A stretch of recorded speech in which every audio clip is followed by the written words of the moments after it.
¿Nos ayuda en la dureza? Bastante que sí, ¿no? En la tenacidad, hemos visto la gráfica. En la elasticidad, sí, incrementa, ¿no? En la plasticidad también. Resistencia mecánica, sí. Si tenemos bastante cantidad de carbono, sí. Y si no lo tenemos, no, ¿no? Se puede fundir más rápido el acero fundido que el que tiene menos cantidad de carbono, ¿no? Ese es el concepto. Si tiene menos, podemos fundir a una temperatura más elevada, ¿no? Hay gráficas que lo vamos a revisar más adelante, ¿no? Si el contenido de carbono es elevado, es más dúctil. ¿En qué grupo? A ver. ¿Los demás me escuchan o es el único que tiene el problema? Uno más, por favor, a ver, ¿se escucha? Lo escuchamos, Inge, en este grupo. ¿Se escucha, Inge? Bueno, debe ser tu micrófono, joven, ¿ya? Trata de arreglar tu micrófono o aumentarlo, ¿no? Todos se escuchan, ¿ya? Entonces, podemos decir todo esto, jóvenes. ¿Es soldable cuando tiene bastante contenido de carbono? Sí, no. No se puede soldar cuando se puede. No, hay que tener técnicas para eso, ¿no? ¿No? Cuando tratamos de soldar un acero de bajo contenido de carbono con un acero de alto contenido de carbono, ¿qué es lo que pasa? Si no le damos el tratamiento adecuado, se va a despegar, se va a romper, ¿no? Entonces hay que calentar siempre el acero, ¿no? El que está fundido, para que al mismo tiempo estos se contraigan, ¿no? Entonces también tiene que ver ahí la cantidad de carbono, que es muy importante, ¿no? Entonces, ¿qué es lo que hacen, no? Algunos que reparan los blogs, ¿no? Existen materiales, electrodos que están netamente dedicados para poder soldar aceros fundidos, ¿no? Ya hay. Entonces, eso se calienta. Cuando estaba trabajando en servicio de caminos, es lo que hacían los operarios, ¿no? Venían maquinarias donde estaban ya rotas las piezas de acero fundido, entonces es lo que hacían. Calentábamos el área, hacíamos su bisel, y por ende ya podíamos rellenar todo esto, ¿no? Entonces ya ellos, bueno, por teoría no lo saben, digamos esto, ¿no? Pero ya con experiencia han ganado esa destreza, ¿no? Entonces se puede hacer. ¿Ya? También existe este diagrama que es bastante importante, jóvenes. Tal vez lo han llevado en ciencias de los materiales o tal vez no. Se llama el diagrama de Graville. ¿Qué nos va a decir esto? ¿No? Nos va a decir si un acero es soldable o no es soldable, ¿no? Encontramos entonces aquí tres zonas, ¿no? La zona 1 que dice fácil soldabilidad. La zona 2 que dice soldable con cuidado. Y la zona 3 que dice soldabilidad, ¿no? Entonces, eso es, ¿no? ¿Cómo funciona? ¿Cómo se hace esto? ¿No? Esto se hace de la siguiente manera, ¿no? Se saca el contenido equivalente del carbono, ¿no? Se pone aquí los porcentajes. 0.2, aquí la suma de los dos, dividido entre 6, el cromo, el molibdeno, el vanadio, dividido entre 5, el níquel, el cobre entre 15, sacamos un porcentaje de acá. Lo situamos, por ejemplo, en 0.4, nos va a salir el cálculo. Y el porcentaje de carbono que estamos utilizando puede ser 0.2. Intersectamos la línea y nos va a dar, por ejemplo, en soldable con cuidados. Esto quiere decir que tenemos que soldar en un ambiente que sea regulado, se puede decir. Calentar un poco la pieza y tener que seleccionar el electrodo correspondiente, ¿no? Hay otra parte que es la zona 3, difícil soldabilidad. Entonces, en aquí ya podemos utilizar hornos, ¿no? Hornos en la cual tenemos que poder soldar tal vez con brazos robóticos, ¿no? Entonces, si se dan cuenta, jóvenes, otra vez, ¿no? Si tenemos más contenido de carbono, es difícil soldable. Esta gráfica, de la misma forma, estamos viendo que nos está dando la razón, ¿no? Si tenemos menos carbono, podemos soldar fácilmente, ¿no? Entonces, ahí está. Ese es el diagrama de Graville que hay que tomar en cuenta bastante, ¿no? En el tema de soldadura, en los temas más adelante, vamos a revisar este diagrama de Graville con un poquito más atención, ¿ya? Ahora solo estamos conociendo porque si es soldable un material o no es soldable un material, ¿no? Ahora, los aceros, según las normas AISI y las AE, ¿no? Fácilmente. Ya por ende nosotros conocemos por las materias de tecnología mecánica 1, tecnología mecánica 2, qué tipos de aceros estamos manejando, ¿no? SAE 1010, SAE 1045 para eje, A36, equivalentes SAE 1010. Entonces, así vienen los materiales, ¿no? ¿Cómo se identifican estos? ¿No? Se identifican por los primeros dígitos, que generalmente son 4, ¿no? Entonces, unos van a significar la cantidad de carbono, ¿no? Como indica aquí. Dice. El primero indica la lesión de carbono, ¿no? El segundo indica la lesión de níquel. El tercero indica la lesión de níquel-cromo, sucesivamente, así, ¿no? Entonces dice, el segundo dígito indica adicional, además del carbono, ¿no? Y del elemento principal. Juan Carlos Cruz. Trate de entrar, por favor, en hora, jóvenes, ¿ya? Y el tercero y el cuarto indica el porcentaje de carbono en centésimas, ¿no? Entonces, de esta forma se simboliza, ¿no? Por ejemplo, dice, el 1 va a ser acero al carbono, que va a ser ordinario, con 0.4% de carbono, ¿no? Entonces, con este dato, puedo entrar al MATWEB para ver cuánto de molibdeno, cuánto de carbón, bueno, el carbono ya tiene, ¿no? Y todas sus propiedades podemos encontrar, ¿no? Así de fácilmente, ¿no? Ya está, depende de ustedes poder investigar todo esto, ¿no? Hay sí 2340, el 1045, el 1010, 1020, ya dependiendo a lo que van a encontrar, ¿no? Van a encontrar también este tipo de tablas, jóvenes, ¿no? Que va a estar en la norma SAE, también con la norma AESI. Y aquí podemos encontrar diferentes aliantes que pueden tener, ¿no?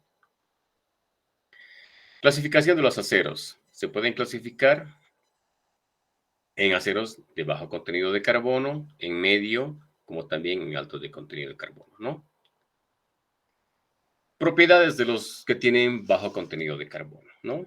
Son dúctiles, son maleables, son tenaces, pero no son duros, ¿no? No son unos aceros que pueden soportar corrosiones, ¿no? Que pueden soportar tal vez agentes químicos, ¿no? Esa es la desventaja de esto, ¿no? Pero se utiliza bastante en el área de construcción, ¿no? Cerrajerías, carpinterías, etcétera, etcétera. No hemos visto, les he mandado una tabla para que lo puedan revisar, ¿no? Y los de medio contenido de carbono, ¿no? Igual, como tienen propiedades un poco mejor en la parte de resistencia y tenacidad, utilizamos igual en poder fabricar ya algunas máquinas, ¿no? Que son tal vez los picos, los asadores, los martillos, ¿no? Algo que tenga bastante resistencia, ¿no? Entonces, son un poquito más costosos porque tienen más carbono, así de simple, ¿no? Y los de alto contenido de carbono, ¿no? Son realmente duros, pero también pueden ser frágiles, ¿no? Si tienen más contenido de carbono, no se pueden soldar fácilmente, ¿no? Entonces, igual, tienen sus aplicaciones, ¿no? Podemos utilizar en rodamientos, en matrices, en cuchillos, en herramientas tal vez de precisión también, ¿no? Entonces ahí tenemos los tres sectores que nosotros debemos conocer en qué sector nos encontramos para poder producir nuestras máquinas, nuestras herramientas, ¿no? Bueno, aquí tenemos algunas cosas más interesantes sobre los elementos, ¿no? Sobre los aliantes. El fósforo, ¿no? Que hemos dicho que es perjudicial, que como el azufre también, ¿no? Que nos ayuda a que podamos encontrar fisuras, ¿no? Que puede ayudar a la fatiga de nuestro material, de nuestro eje, ¿no? El cobre es una mejora, el manganeso igual es una mejora, ¿no? Que ayuda a neutralizar el azufre. El silicio trabaja como desoxidante, ¿no? Es algo que nos ayuda. El wolframio nos dice, mantiene la dureza, también lo llaman el tuxteno, ¿no? Hay electrodos que son de tungsteno igual, que realmente es un material bastante caro, ¿no? Que podemos incorporar a nuestra aliante, ¿no? Tal vez alguna vez sería bueno que tengamos un laboratorio de tratamientos térmicos, ¿no? Vamos a tratar a ver de dar esa idea y que a la larga nosotros podamos incorporar todos estos materiales, ¿no? También hacer temples, ¿no? Y al final podemos ver qué cosa podemos obtener, ¿no? Hacer ensayos de dureza, ¿no? Metalografía. Es un área bien interesante, ¿no? Entonces, a veces hablar de los materiales nomás se queda ahí, pero cuando nosotros visualizamos y obtenemos el color, la forma de grano, ¿no? Las líneas con la metodografía, es muy diferente, ¿no? Revisar, ¿no? Bueno, aquí tenemos otros materiales igual que se los estoy dejando para que ustedes lo revisen, lo estudien, cuáles son los buenos, cuáles son los malos, ¿no? ¿Qué propiedades tienen, ¿no? Propiedades del acero, ¿no? Bueno, entonces, al hablar de las estructuras cristalinas es hablar también de las cristalinas que se pueden encontrar en los aceros, ¿no?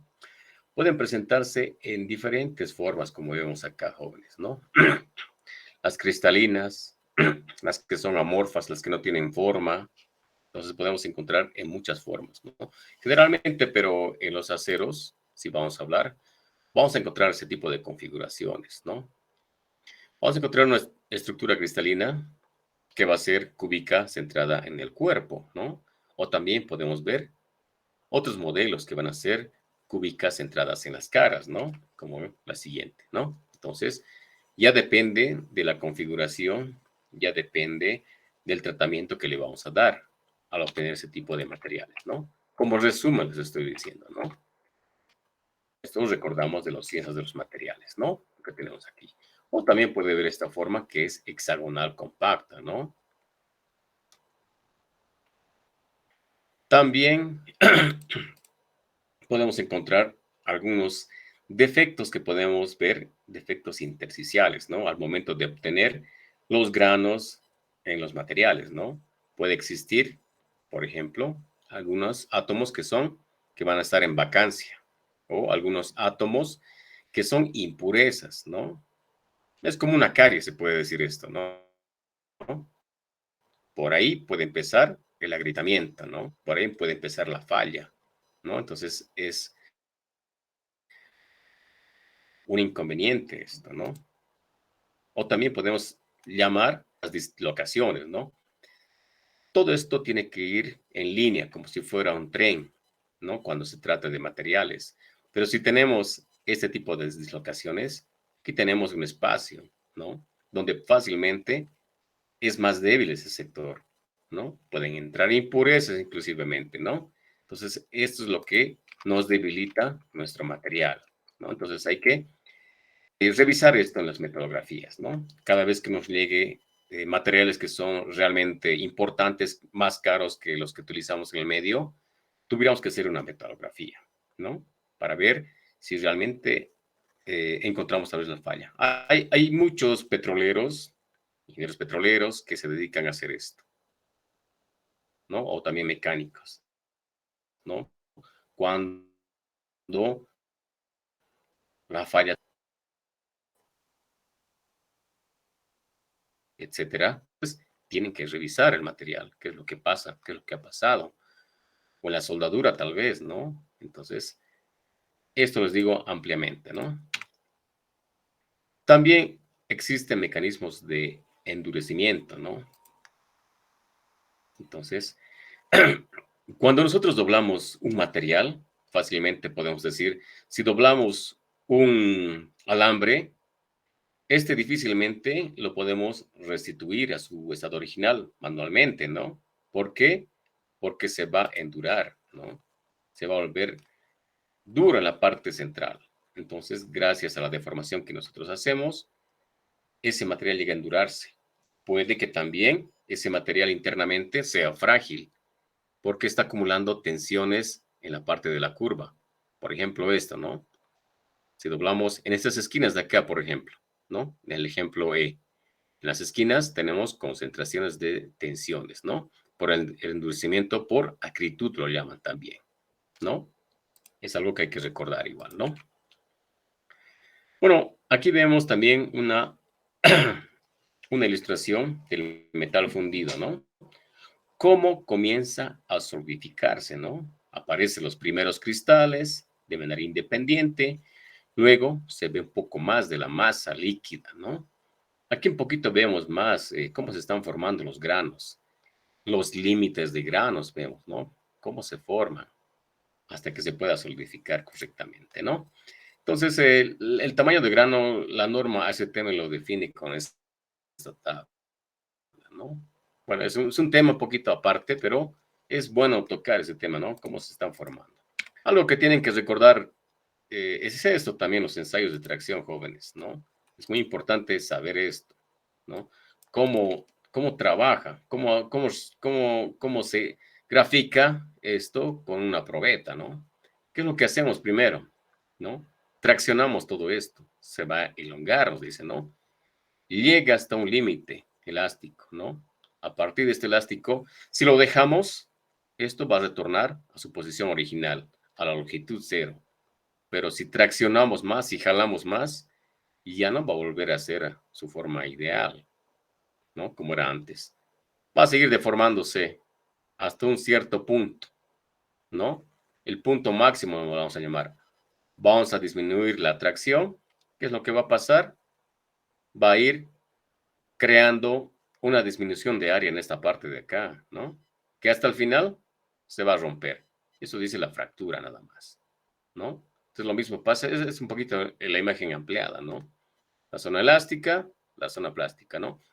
Cuando nosotros diseñamos nuestras estructuras o ejes o maquinarias, tal vez maquinarias deberíamos diseñar solo en la zona elástica, ¿no? Pero siempre estamos en la zona más alta, ¿no? Es el esfuerzo de tracción más alto lo que hacemos el diseño, ¿no? Entonces, de esta forma estamos trabajando, ¿no? Bueno, esta es una parte de resistencia a los materiales que hay que recordar nada más que eso, ¿no? Cómo funcionan, tienen que aprender, ¿no?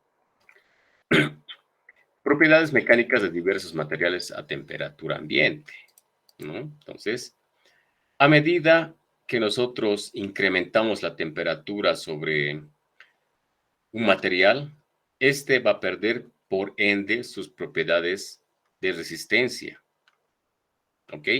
Si un edificio que está hecho tal vez de las columnas de acero, que son los edificios que son los americanos, y también con materiales que son combustibles, ¿qué es lo que va a pasar, no? Se va a incendiar y por ende a la larga va a disminuir la resistencia de las columnas y esto se va a desplomar, ¿no? Entonces, se han hecho laboratorios sobre esto, jóvenes, ¿no? A medida que la temperatura aumenta, la resistencia del material sí o sí tiene que bajar, ¿no? Como vemos en las forjas, jóvenes, ¿no?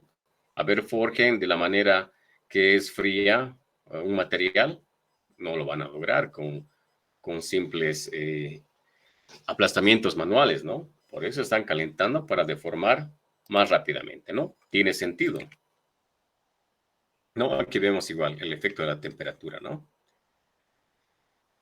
Resistencia a la tensión. A medida que incorporamos, baja la tensión. La elongación va a subir, vamos a poder deformar mejor, ¿no? Entonces, lo que estamos hablando tiene sentido. En esta gráfica lo podemos demostrar. Guárdense esta gráfica, copiense esa gráfica y revísenla también, jóvenes, ¿no? Endurecimiento por deformación o por acritud, ¿no? Nosotros cada vez que deformamos un material, esta pendiente de la elasticidad va a crecer, ¿no? Casi siempre va a crecer, ¿no? Entonces, cuando deformamos un material, ya difícilmente nosotros podemos otra vez deformarlo como era originalmente, ¿no? Como vemos en esta gráfica igual, ¿no?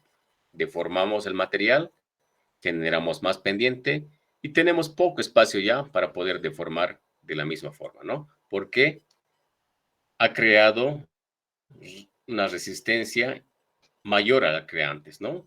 Es un endurecimiento por acritud, lo llaman, ¿no? Que generan a veces tensiones internas que estas adelante, ¿no? Hay también materiales que necesitan hacerse ensayos de compresión. Por ejemplo, como este se va a romper a los 45 grados, ¿no?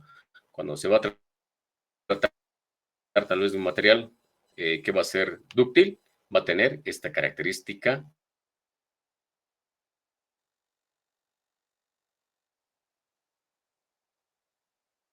de abasilamiento, como lo llaman, ¿no? Para que esto llegue a reducir esta área y se rompa, ¿no? Son ensayos de tracción esto, que lo utilizan para poder especificar el material, ¿no? También este tipo de ensayos, hay ensayos de flexión, ¿no? Bueno, conocemos otros ensayos destructivos, no destructivos, de toda forma conocemos, ¿no? O también conocemos este ensayo de dureza, ¿no? ¿Qué es lo que nos dice?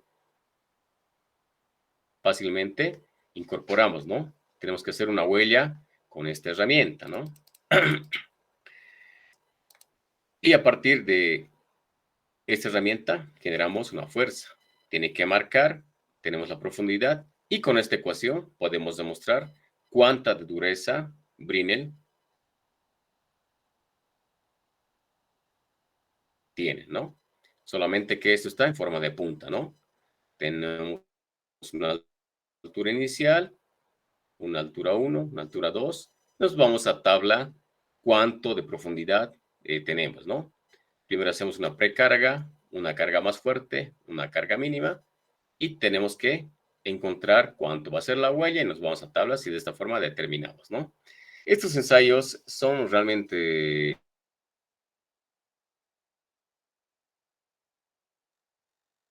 encontrar tal vez un material que tenga 50 Brinell, entonces tenemos que utilizar esta herramienta para poder garantizar que estamos en ese rango, ¿no? Creo que tenemos este tipo de ensayos en laboratorios del PDTF, si no me equivoco, ¿no? Vamos a preguntar y a ver si al siguiente semestre lo podemos hacer, ¿ya? Eh, Esto no se hace mucho, ¿ya? Bueno, hemos hablado bastante de los tipos de acero jóvenes, contiene bastante carbono, ¿no? Por ejemplo, el A36, el A514, tienen otras propiedades, tienen cromo, molibdeno, titanio, entonces es muy fácil en el internet como también en libros, ¿no? Traten de juntarse todo lo que puedan, jóvenes, ¿no? Estamos a tiempo todavía, ¿no? Grandes formas, ¿no? Perfiles en ángulo, perfiles en T, canales W en formas de barras, en formas de palanquillas, ¿no? También podemos obtener tubos circulares, tubos cuadrados, tubos redondos, secciones en forma de C que son laminados en frío, en forma de omega, en forma de L laminados en frío, en forma de doble L que están soldados, ¿no? Unas Ls más características. Entonces podemos obtener muchas formas laminados en caliente y laminados en frío, ¿no? Que cada uno tiene sus propiedades muy diferentes, ¿no? Entonces hay que empezar a utilizar los criterios que tenemos, ¿no? Que se puede construir. Se puede construir edificios en forma, cúpulas lo llaman esto, ¿no? ¿No? En la parte del área petrolera, ¿no? Podemos encontrar también estas bridas, ¿no? En la parte de los usos domésticos, en la parte del sector automotriz, ¿no?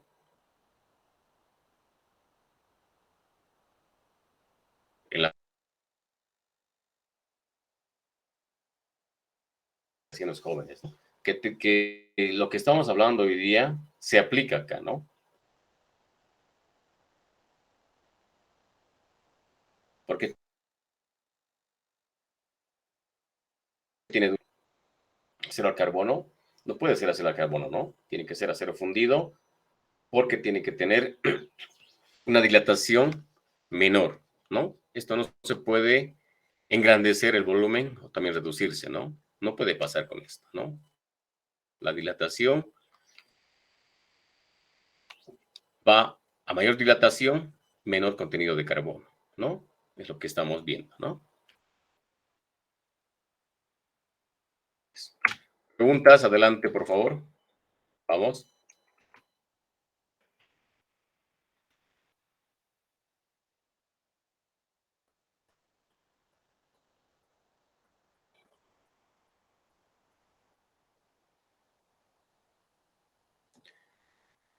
Bueno, según el cronograma de actividades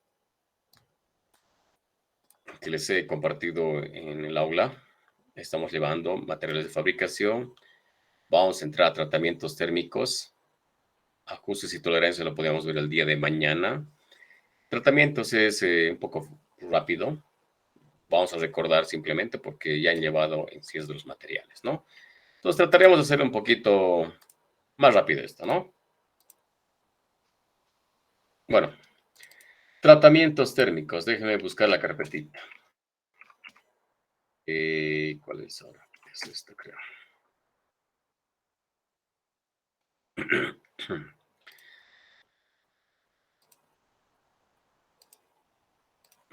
A ver, esto, adiós.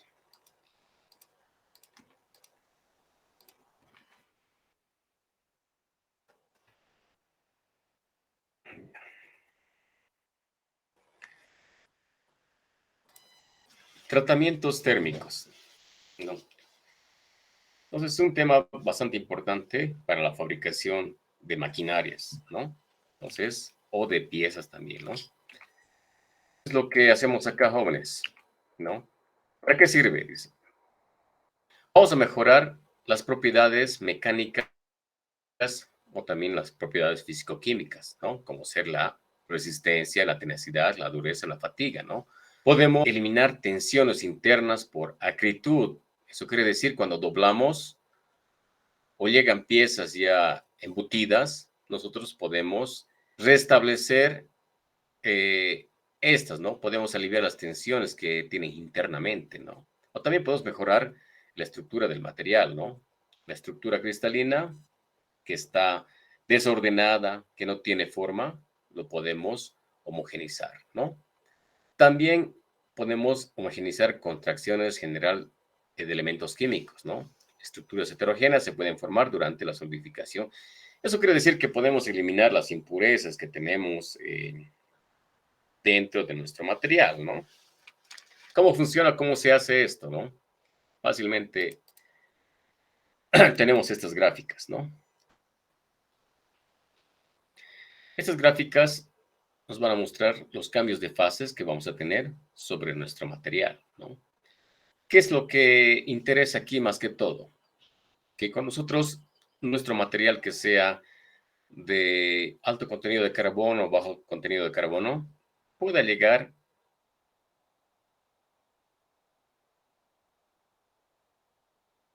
a un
Bueno, lamentablemente me apareció la pantalla azul famosa que tiene Windows, que es raro, ¿no? Tal vez algún driver me está faltando, pero de todas formas continuemos con la clase, ¿ya? Lo reinició realmente mi computadora, pero no hay problema, todo está guardado.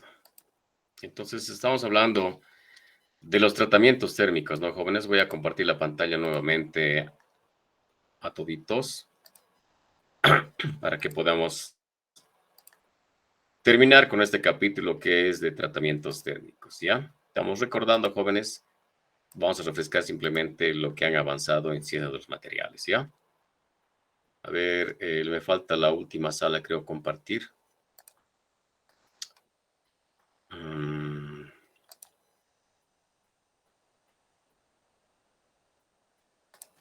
A ver, ahí está. Compartir. Creo que ya tenemos las 3 salas, ¿no?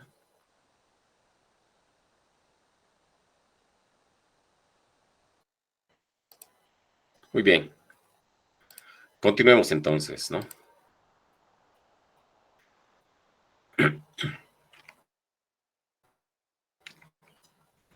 Bueno, hemos hablado de la finalidad, ¿qué es lo que va a hacer? Va a resetear nuestro material, va a mejorar las resistencias, vamos a tener mejores propiedades, ¿no? ¿Qué es lo que pasa acá, no? Ese diagrama de fases, ¿qué es lo que hace, no? El objetivo es llegar a esta área, ¿ya? A llegar a ser austenita nuestro material, ¿no? Vamos a pasar por ferrita, austenita y este material que desconocemos, que no nos va a importar, ¿no?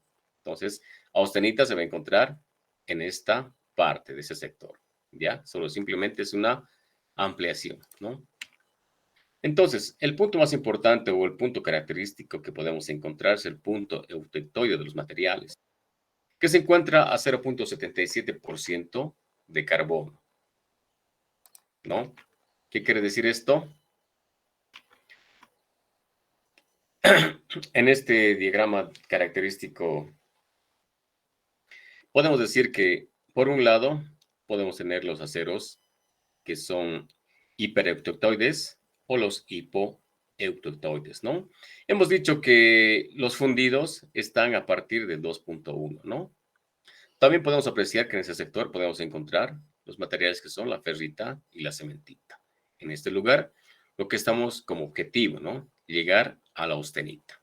Generalmente tiene esta configuración, ¿no? Ese tipo de acero, que son la ferrita y la cementita, ¿no?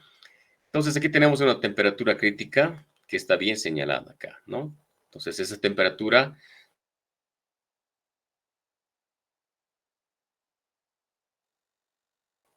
¿qué más tenemos acá, no? ¿Qué es lo que pasa? Si vamos a trabajar con un acero que es al 0.77, ¿no? De carbono, que no tiene, digamos, un gran cambio de fase, ¿no? ¿Qué es lo que va a pasar? Vamos a llegar al sector austenítico, ¿no? A medida que bajamos la temperatura, vamos a encontrar una transformación, ¿no? En esa transformación va a aparecer la ferrita como también la cementita. La cementita es un material que es bastante duro, ¿no? Ambos se van a llamar la perlita, ¿no? Y tiene este tipo de micrografías, ¿no?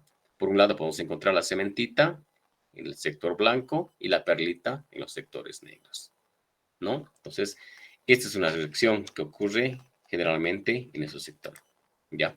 Si nosotros ubicamos nuestra lesión, tal vez recorremos hacia la izquierda a 0.2% de carbono o recorremos a la derecha, que va a ser a 1% de carbono, va a ser un poco diferente lo que vamos a encontrar, ¿no? Por ejemplo, para llegar, para llegar, como hemos dicho, objetivo va a ser la austenita, ¿no? Austenita. Para llegar a austenita, ¿qué es lo que pasa acá? Para 0.2% de carbono, ¿qué temperatura necesito? 800, digamos, ¿no? Pero si tenemos más contenido de carbono, la temperatura va a ser más baja. Entonces, eso quiere decir que tenemos que calentar menos, que tenemos que calentar menos para realizar nuestro tratamiento térmico. Así de simple tiene que ser esto, ¿no? Nada más que eso. Ahora existen cambios igual, ¿no? A medida que bajamos, encontramos a la ferrita, la austenita, ¿no? Bajamos más, encontramos la ferrita y la perlita, ¿no? Entonces, de esta forma funciona los tratamientos, ¿no? Bueno, si ampliamos esto un poco más, ¿qué es lo que pasa? ¿No? Entonces aquí tenemos el acero con las características, ¿no? A 0.77% de carbono.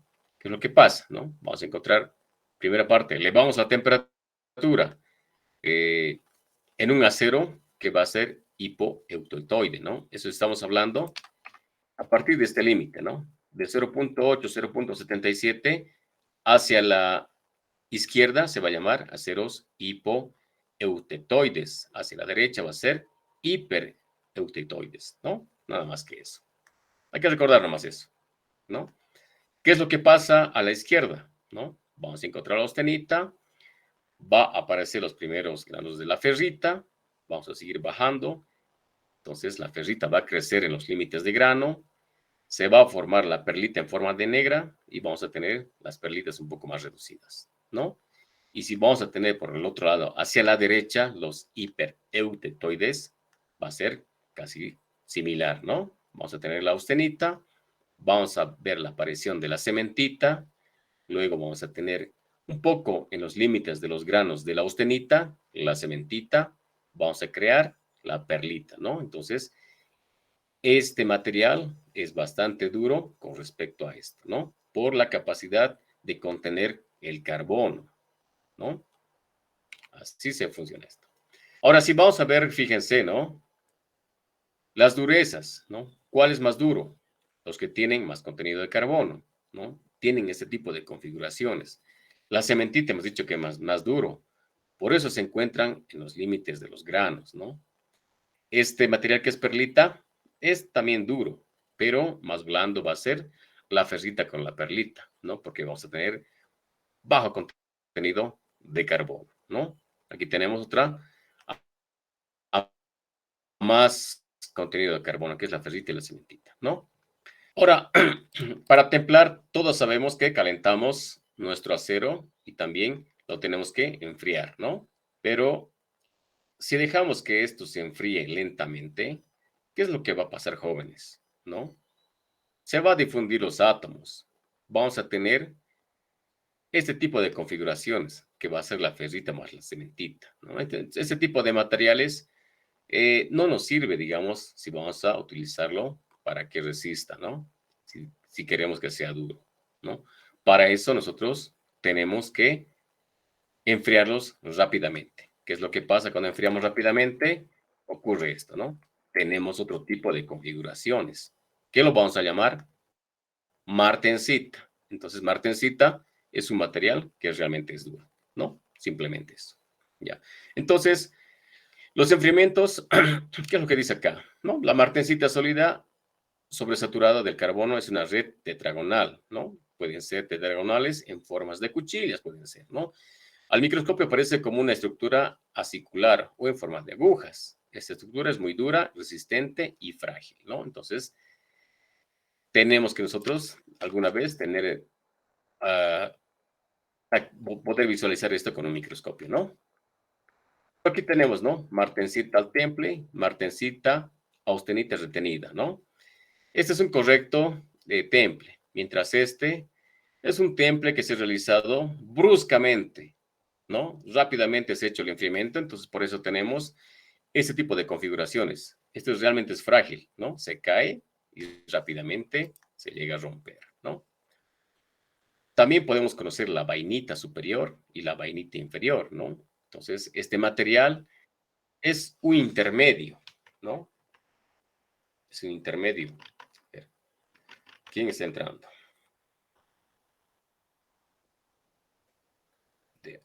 No sé quién es.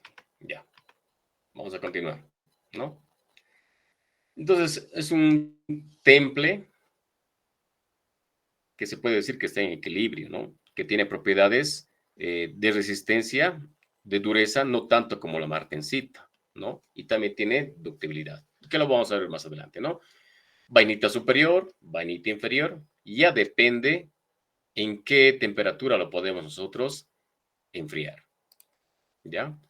Para esto también deberíamos conocer los diagramas que son los diagramas TT o los diagramas TS, ¿no? Que cada uno tiene sus funciones. Cada material tiene sus diagramas en las cuales se trabaja, ¿no? ¿Cómo funciona esto? ¿No? Rápidamente vamos a ir acá, ¿no? El objetivo es llegar a la temperatura de austenización, hemos dicho eso, ¿no, jóvenes? Entonces, para eso, llegamos a unos 700, 800, dependiendo del material.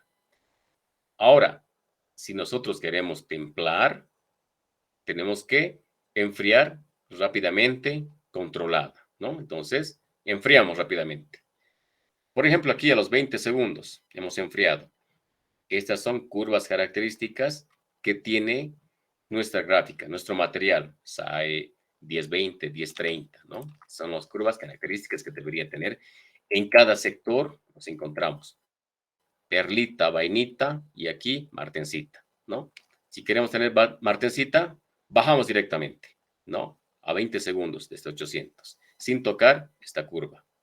Si queremos tener vainita, bajamos, vamos constante y enfriamos otra vez, ¿no? Esa es la temperatura constante, fíjense, el proceso, ¿no? Aquí tenemos un poquito más digerible, se puede decir eso, ¿no?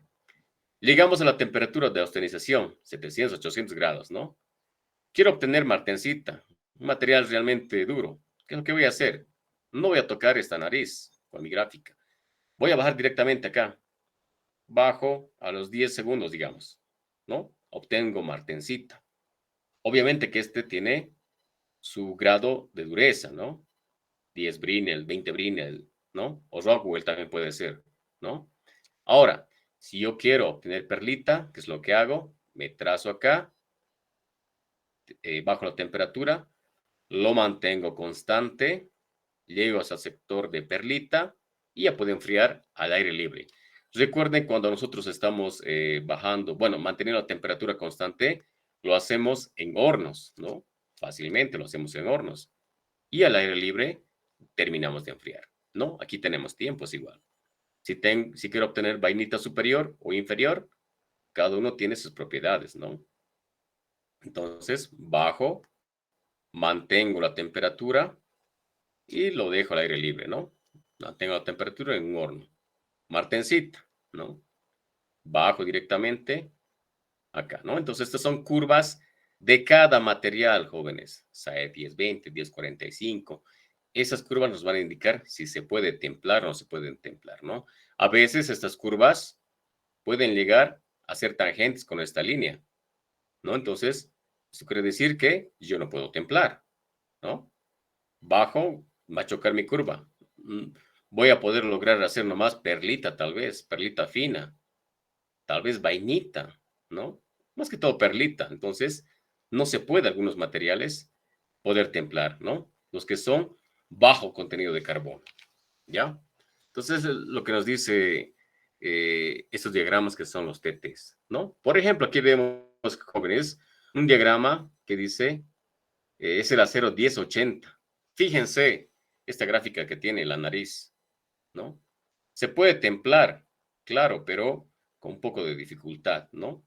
Si templamos y obtenemos martensita, podemos obtener hasta una dureza de 64, Rockwell, ¿no? En un tiempo determinado, ¿no? Si la nariz es más alejada, esta gráfica está más a la derecha, podemos tener más posibilidades de durezas, ¿no? Pero fácilmente podemos obtener vainitas, perlitas que tienen diferentes durezas dependiendo al proyecto que nosotros vamos a poder utilizar, ¿no? Por ejemplo, aquí vemos perlita gruesa, perlita media con sus durezas correspondientes, 15, 30, 40, ¿no? Las vainitas, ¿no? Vainitas inferiores, ¿no? Dependiendo del material que tenemos, ¿no, jóvenes? Entonces, no sé si ¿está bien, jóvenes? Adelante, por favor. Preguntas.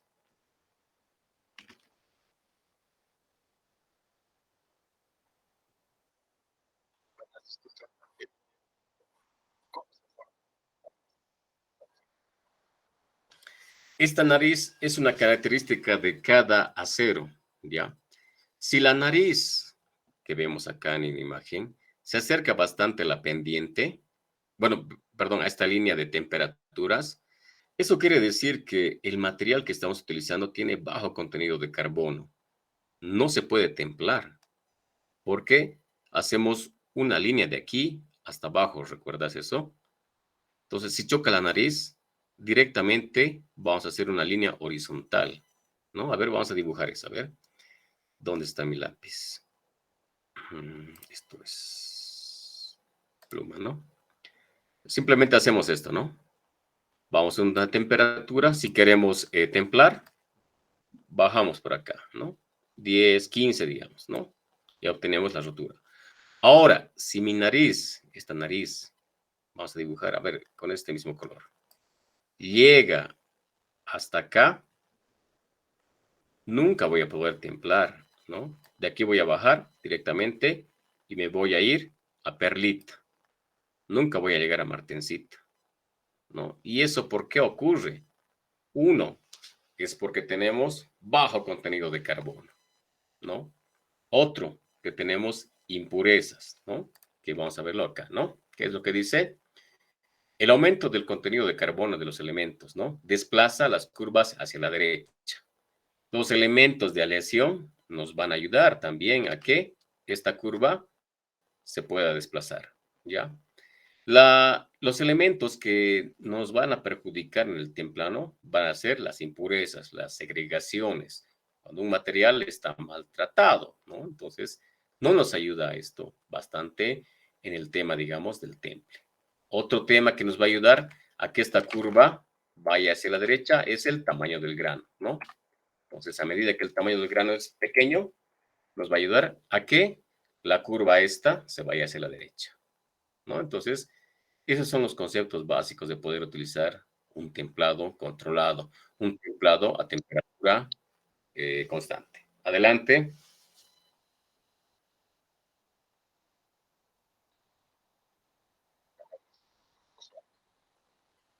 Los que son bajo contenido de carbono, ¿no?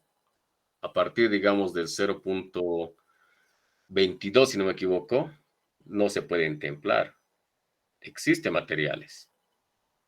Se los voy a compartir, lo van a ver, lo van a revisar.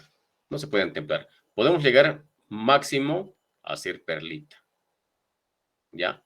Pero estas gráficas lo van a encontrar dependiendo del material, ¿no? Aquí les muestro algo más digerible, jóvenes, ¿no? Fíjense con ejemplos, ¿no? Llegamos a la temperatura crítica de 777, dependiendo de la bibliografía. Bajamos y encontramos martensita, ¿no? ¿A qué dureza? Ya dependiendo, ¿no? 64, dependiendo, ¿no? Otra gráfica, si queremos obtener vainita, bajamos, mantenemos constante la temperatura en un horno y podemos obtener vainita, que va a ser un material más dúctil, material va a ser con buena dureza, ¿no? Buena tenacidad. Bueno, pero la perlita va a ser más dúctil, ¿no? Bajamos la temperatura, mantenemos constante en el horno, obtenemos perlita. Es más maquinable también la perlita, ¿no? La vainita un poco menos y la martencita ya difícil, ¿no? Entonces, ahí, de esta forma tenemos que nosotros utilizar las gráficas para el temple, ¿no? Es simple, no nos podemos perder, ¿no? Hay otros diagramas también que se utilizan, los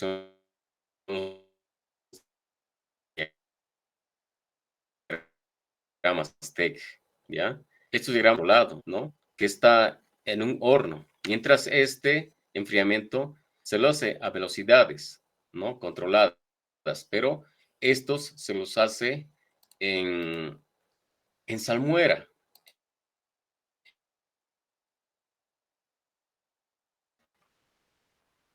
Entonces tenemos diferentes velocidades. Por ejemplo, dice 1000 Fahrenheit sobre segundo. Si enfriamos esta velocidad, obtenemos martensita. Si enfriamos a 250 grados Fahrenheit, obtenemos martensita más perlita. Si enfriamos a 10 grados Fahrenheit, podemos tener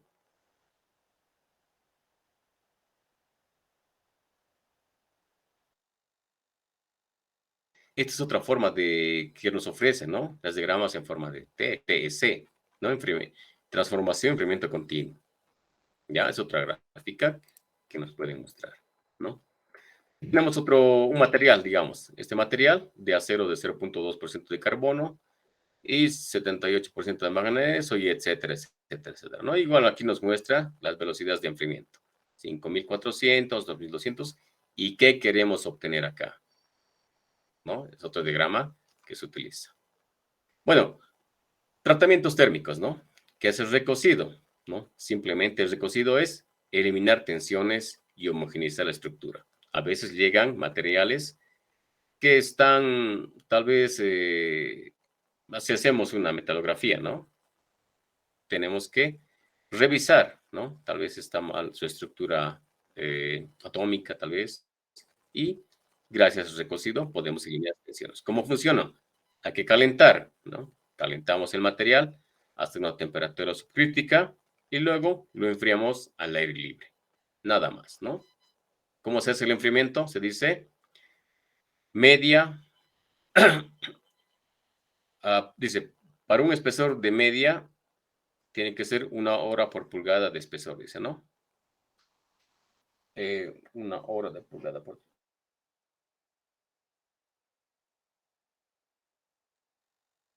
de 1 pulgada, media hora de tiempo, ¿no? Eso es. Entonces, esto nos sirve para eliminar tensiones, jóvenes. Un recocido, o también lo dicen normalizado, ¿no? Y lo encontramos en esta gráfica de acá, ¿no? El recocido. Y su correspondiente dureza, ¿no? 30 Rockwell puede ser, ¿ya? Bueno, el recocido normalizado, ¿qué es lo que nos dice interiormente, no? Podemos encontrar una ferrita o perlita que tiene esta forma, ¿no? Muy rara, muy gruesa, ¿no?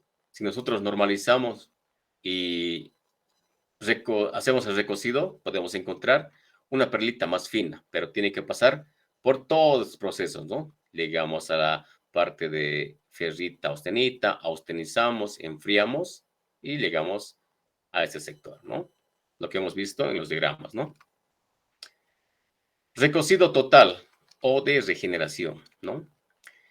Este recocido total, igual, casi similar al anterior, pero este es más controlado, ¿no? El enfriamiento es mucho más controlado. Nos va a ayudar a eliminar tensiones internas, homogeneizar las estructuras, bajar las durezas para poder maquinarlas, puede ser también, ¿no? Entonces, es otro método que se utiliza, que es un poco mejor controlado, ¿no? O también es de generar tal vez las deformaciones por soldaduras, ¿no? Generamos a veces tensiones internas, ¿no? Cuando soldamos entre dos piezas, o tal vez cuando deformamos por moldeo, ¿no? Y aquí tenemos el recocido, ¿no? Recocido de recristalización contra acritud, ¿no? Ya hemos hablado de la acritud, ¿no? Entonces, cuando tenemos nosotros esta forma, la acritud es lo que hace endurecer el sector de nuestro material, ¿no? Por ende, vamos a tener durezas, ¿no? Entonces, es lo que podemos utilizar, es el recocido de recristalización, ¿no? Recristaliza la ferrita de estructuras deformadas para seguirte formando, ¿no? ¿Dónde estamos? Aquí. Recocido de alivio de tensiones, ¿no? Podemos eliminar tensiones inducidas durante la deformación en frío, el moldeo o la soldadura, ¿no? Entonces, es una temperatura un poco más baja, ¿no? 400, 600 grados, ¿no? Y enfriamos al aire libre. O también podemos realizar un bonificado. El bonificado simplemente va a ser el temple más el revenido, ¿no? Entonces, calentamos nuestro material, enfriamos y otra vez vamos a calentar. Pero este calentamiento me va a servir para mejorar las resistencias, ¿no? La tenacidad, la dureza, ¿no? De nuestro material. Si solamente templamos, esto va a ser duro, pero va a ser frágil, ¿no? No nos conviene. Entonces tenemos que tener esa propiedad que tenga la ductilidad, ¿no?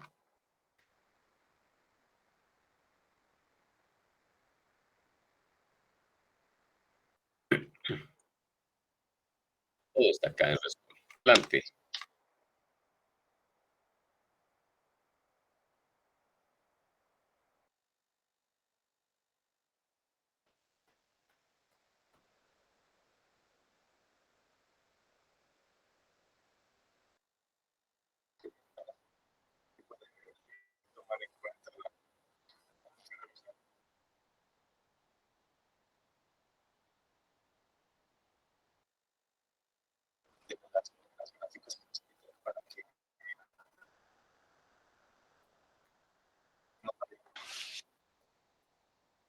Si te das cuenta, estamos debajo de la temperatura crítica.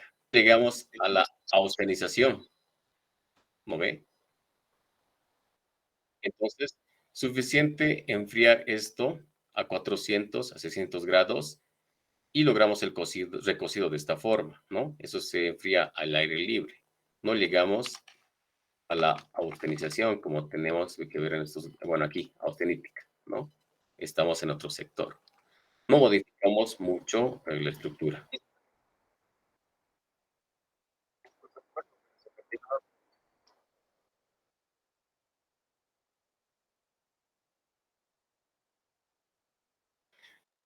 No llegamos a austenizar nuestro material. Entonces, eso quiere decir que nosotros podemos llegar a esa temperatura de 400 a 600, dependiendo del material.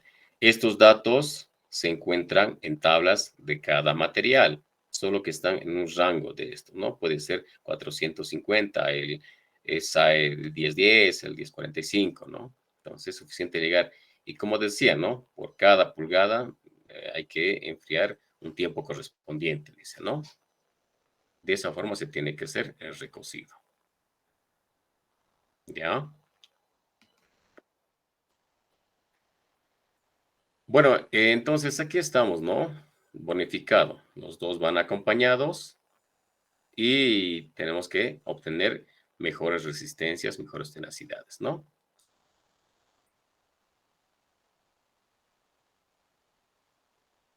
Venido alto, ¿no? Puede estar en este tipo de rangos de temperatura, de 180 a 200, ¿no? Para temples con endurecimiento superficial, ¿no? O también es de venido alto de 450 a 650. Pero nos dice la bibliografía que no debemos bajar de estas temperaturas. Si estamos en esas temperaturas, el material que vamos a obtener no va a ser el deseado, por si acaso, ¿no? No va a tener esa resistencia, esa dureza que nosotros queremos y cuando revisemos en la metalografía, no vamos a cumplir con eso, ¿no? Entonces es lo que nos recomienda la bibliografía, ¿ya? ¿Qué es lo que hacemos con la templabilidad? Simplemente la parte externa es la que se va a volver más dura, más en el punto número 2 va a ser un poco menos duro, y al final, en la parte interna, va a ser un poquito más dúctil, ¿no? ¿Cómo se hace el medio de temple? Fácilmente. Introducimos un pedazo de pieza en un baño de agua, ¿no? ¿Qué es lo que pasa? Desde una temperatura elevada, bajamos, ¿no? Cuando sumergimos nuestra pieza. Sumergimos la pieza, esto se va a encontrar en un sector de vaporización, se evaporar el agua, entonces el intercambio de calor va a ser menos, ¿no? Porque el vapor no va a poder absorber toda la temperatura, ¿no? Cuando recién ya estamos ingresando más hacia el agua, va a haber mayor intercambio de calor, mayor caída, entonces por eso es esta gráfica, ¿no? Caemos, ¿no? Y cuando ya alcanzamos el punto de ebullición del agua, podemos ver cómo cae realmente, cómo se enfría nuestro material, ¿no? Entonces, esas son las fases en cuanto lo sumergimos en un líquido que es el agua, ¿no? Para el aceite, para la salmuera, para otro tipo de materiales, va a ser casi similar, ¿no? Entonces, para poder nosotros ver cuál va a ser la severidad temple, tenemos diferentes severidades. Por ejemplo, el aire, el aceite, el agua, la salmuera. Entonces, esto va a depender, jóvenes, de la cantidad de carbono. Si yo tengo gran cantidad de carbono, voy a tener que utilizar la salmuera, ¿no? Puede ser con agitación o puede ser con agitación violenta, moderada o violenta, ¿no? Si voy a tener menos contenido de carbono, puedo hacerlo en agua, en aceite o al aire libre, ¿no? Entonces aquí ya tenemos más que todo el concepto de en qué sector me encuentro, ¿no? Esta fórmula también lo podemos utilizar, ¿no? Coeficiente de calor y la conductividad térmica. Podemos definir la severidad de esta forma también, ¿no?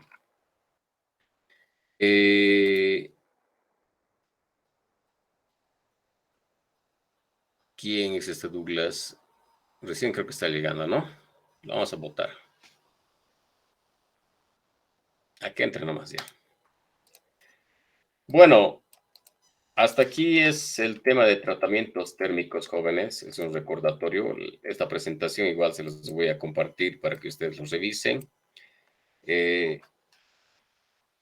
¿Dudas hasta aquí? ¿Preguntas? Aquí vamos a terminar la clase.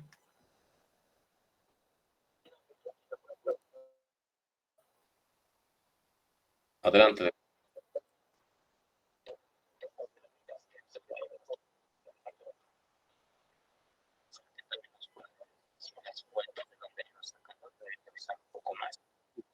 Ya, uno es eso, ya, está bien. Adelante, Brando, ¿no?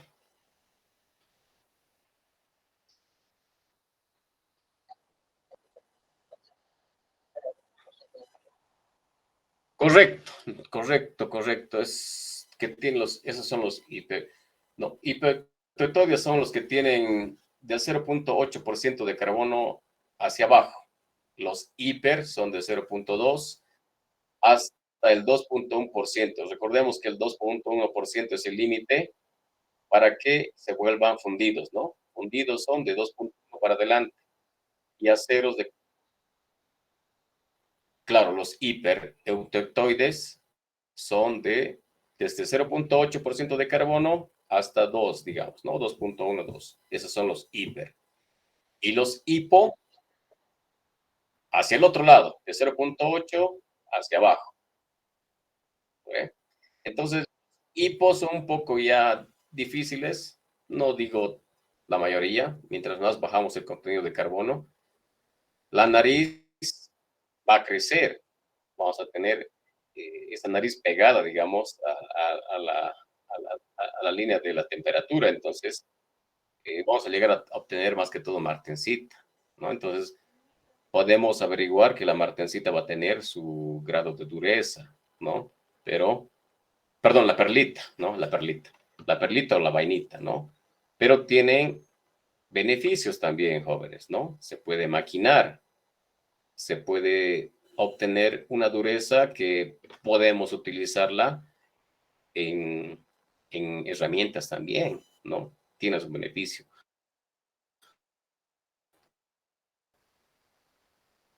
No siempre que sea bastante duro, resistente, ¿no? Sería lindo que tuviéramos ensayos de tratamientos térmicos, ¿no? Un hornito que le incorporemos tal vez materiales diferentes o simplemente un carbón para que podamos obtener el material más endurecido. El material que vamos a obtener lo podemos limpiar con una lijita, lo podemos limpiar con agentes de ácido, podemos utilizar microscopio o como lo llaman la metalografía y podemos observar cómo son, ¿no? Las gráficas de la martensita, de la perlita, como les he mostrado acá.